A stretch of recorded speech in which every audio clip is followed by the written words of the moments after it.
Good morning, dear children. I hope all of you fit and fine at your home. Today we will start our annual course. So dear children, kindly open your book, page number 93.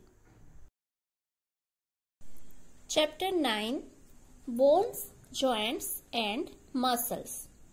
Children, in this chapter, we will discuss about the importance of bones, joints and muscles and what is their function. First we discuss about bones. The human skeleton has bones which begin to develop before birth. When the skeleton first forms, it is made of flexible muscles, but within a few weeks, it begins the process of replacing these muscles by bones. So, these flexible muscles are converted to bones, hard bones. It takes about 20 years for this process to be completed. Children, you remember there are 206 bones in a human body.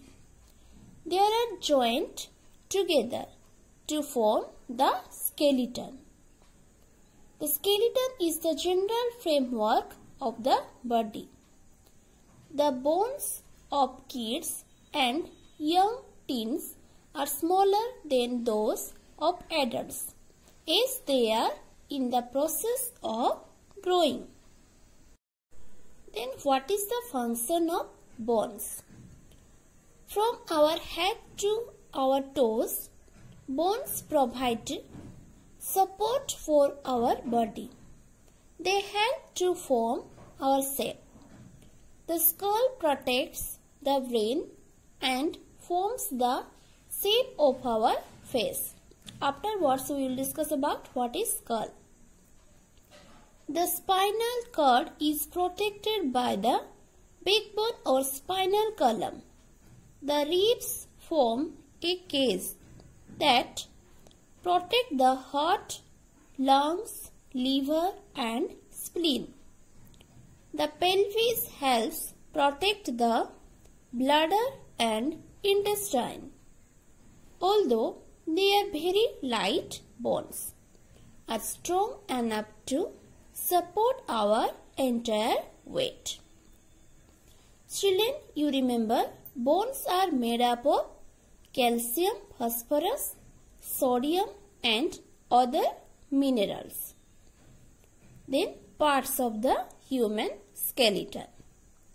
The human skeleton consists of the skull, the rib cage, the vertebral column and the girdles. Let's discuss. This is the picture of a human skull. The skull is composed of 8 thin flat bones joined closely together. It forms a bony box called the cranium. This part is known as cranium. The cranium protects the most important organ of the body, that is brain. So children, inside the cranium, our brain is present. Besides the brain, it gives protection of the eyes, ears and nose. Okay, these are nasal bone, this eye socket. Okay, this is the picture of human skull. Here children, you can see this is the figure of human skeleton. This is skull, this is shoulder girdle. Okay, these are rib cage and this is vertebral column. These are hip joint or hip girdle. These are arm and these are legs. Okay, one by one we will discuss. Then rib cage. The human rib cage is a bony structure which surrounds the thoracic cavity and supports the shoulder girdle. A typical human rib cage consists of 24 ribs. Okay. How many ribs? 24 ribs. Of these, the first 20 ribs are joined to the breastbone in front and the vertebral column behind. The remaining 4 ribs are joined to the vertebral column only. They are called floating ribs.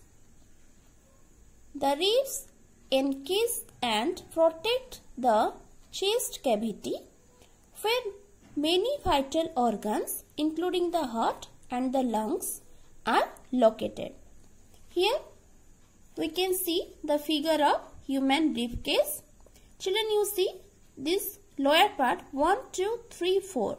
4 ribs are known as floating ribs and they are joined to the vertebral column, and other 20 ribs are joined to the sternum or breastbone.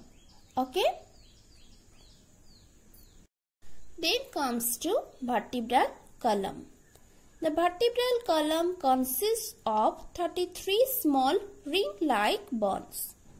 It consists of the spine and sacrum.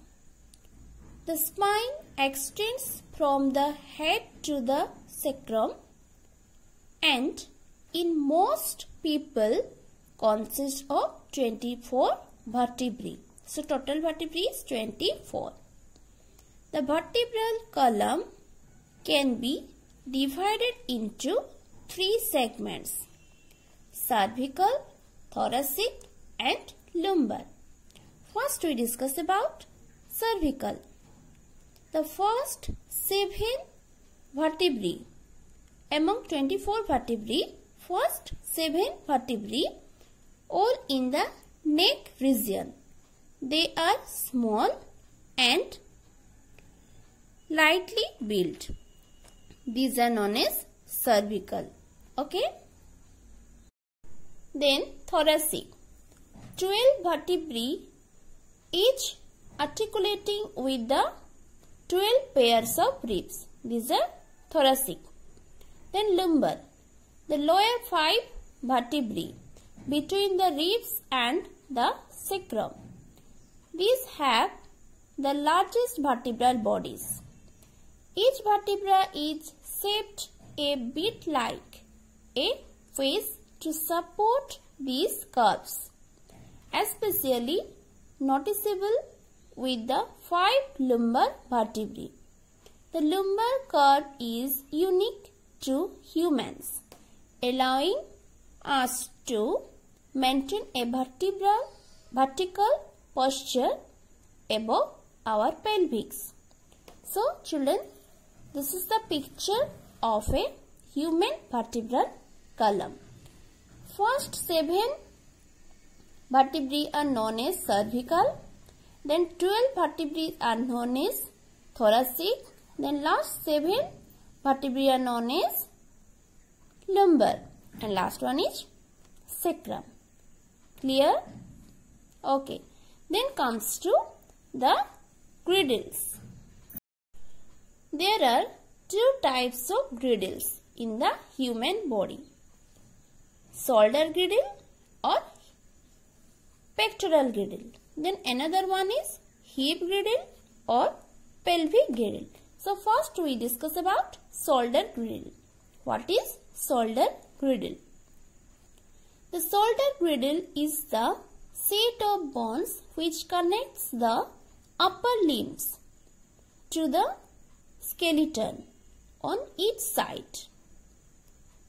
It consists of the clavicle, the collarbone and scapula, the triangular bone in humans. The collarbone attached the shoulder bone to the breastbone or sternum. Children, you see, this is the triangular shape pelvic girdle. Okay.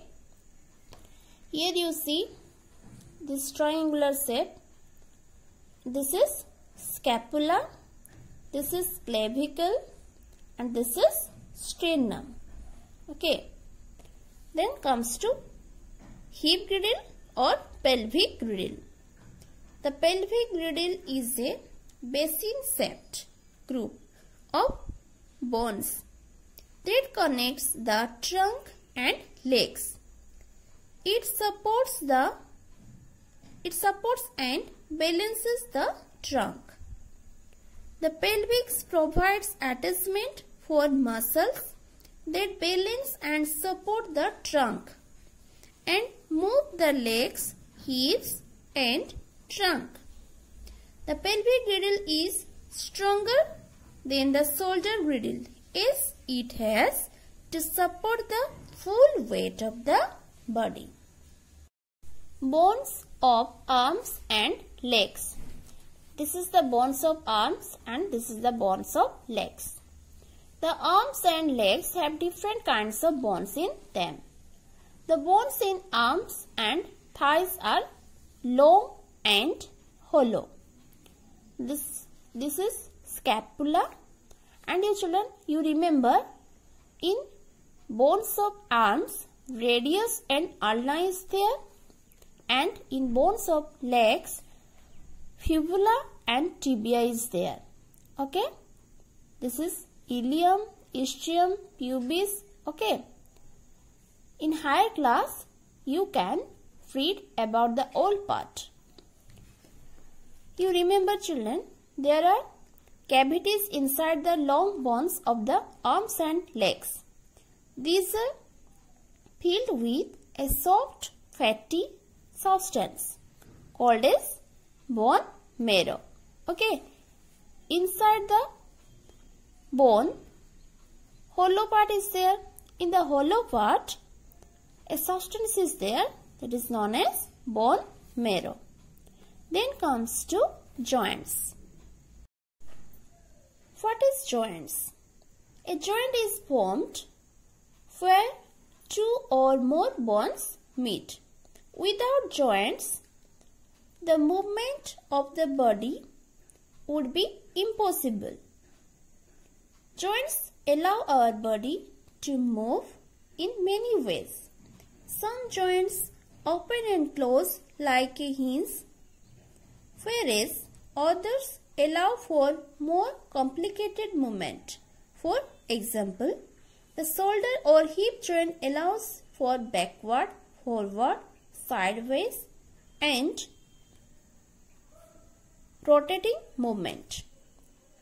There are two types of joints, movable and immovable joints. Movable or synovial joints. Movable joints also known as synovial joints. The joints that allow possible movements in the body are called movable joints. They occur in limbs which allow free movement. Freely movable movements or joints move in many directions. The joints found at the hip, shoulder, elbow, knees, wrist and ankles are freely movable. They are filled with the synovial fluid. Okay, these joints, within the joints, one fluid is there known as synovial fluid. So, these joints are also known as synovial joints, which act as a lubricant to help the joints move easily. Movable joints are four types: hinge joint, ball socket joints, fiber joint and gliding joint. What is hinge joint? The joint in the elbow and knee are hinge joints. They allow the movement only in one direction, that is forward direction. ball and socket joints, the shoulder and hip joints which move like a ball in a curve are called ball and socket joints. Then pivot joint, the joint between the first and second vertebrae which facilitates the rotatory movement of the skull is called a pivot joints. Then gliding joints, the joints in the wrist, the ankle and the backbone which allow the gliding movements are called gliding joints. Here some examples are given in your book. Children, you remember, bones that meet at a joint are held together by strong tissues called ligaments. The lower jaw is the only movable bone among the 14 bones of the face. It is because of this we are able to speak, laugh and eat food. Okay.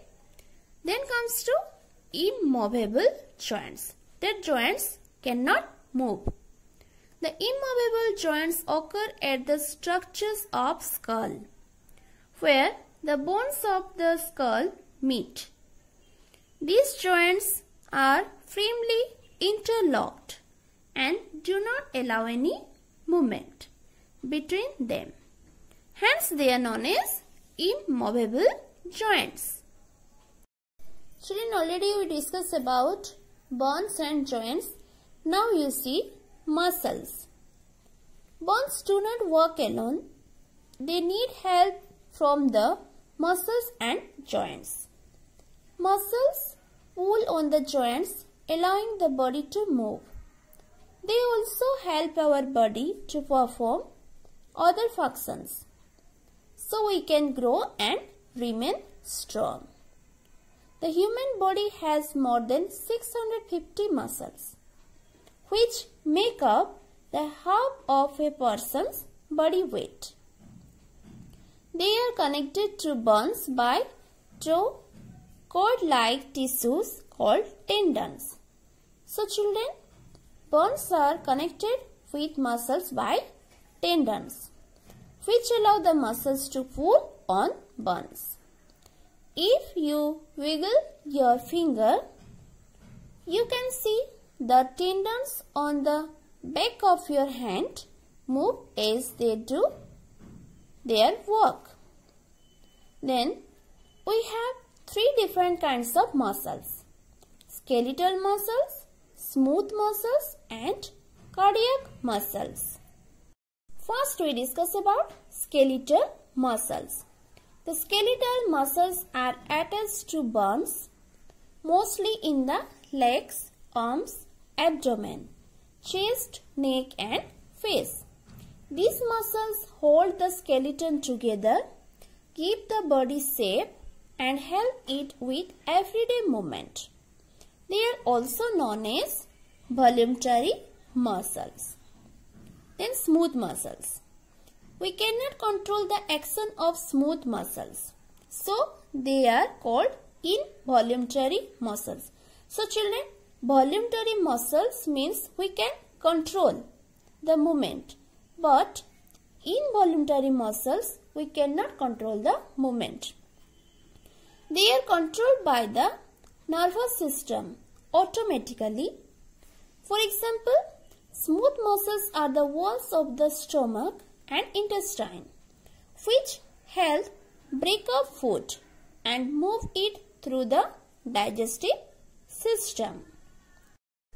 Then cardiac muscle. Cardiac muscle is found in the heart. The walls of the heart's chambers are composed almost entirely of muscle fibers. Cardiac muscle is also an involuntary type of muscle. Its rhythmic, powerful contractions force blood out of the heart as it beats. Then how do the muscle works? The movement of the bones in our body are brought about by contraction and expansion of the muscles. Our body muscles are like rubber bands. They can pull the bones and push the bones. They contract and relax when they walk. Each movable joint has two sets of muscles. One to pull the bones up and other to pull the bones down. Okay. Look at the picture. Here two pictures are given. Upper arm shown alongside and it has a set of muscles, the biceps above the arm. This is biceps and the triceps below the arm. When the biceps contracts, the hand gets lifted up. Okay. And when the triceps relax, the hand moves down. Okay. And gains its original positions. If one is contract, another one is relax. If here one is contract and then another one is relax. Thus the upward and downward movements of the hand are brought about by the contraction and expansion of biceps and triceps. Like this we can move the muscles. The biceps and triceps in the arm are called the voluntary muscles. The muscles can be made stronger by the taking regular physical exercise. The regular exercise increases the circulation of blood into the muscle. These make the muscles more strong and keep the body in neat shape. If not used, muscles become fluffy and weak, and we may grow fluffy and lose our shape. Hence, in order to increase the strength of the muscles, we must do regular physical exercise. So children, understood this chapter about bones, joints and muscles. And very important terms are given in this chapter. So again you read this chapter properly at your home. Okay. Thank you.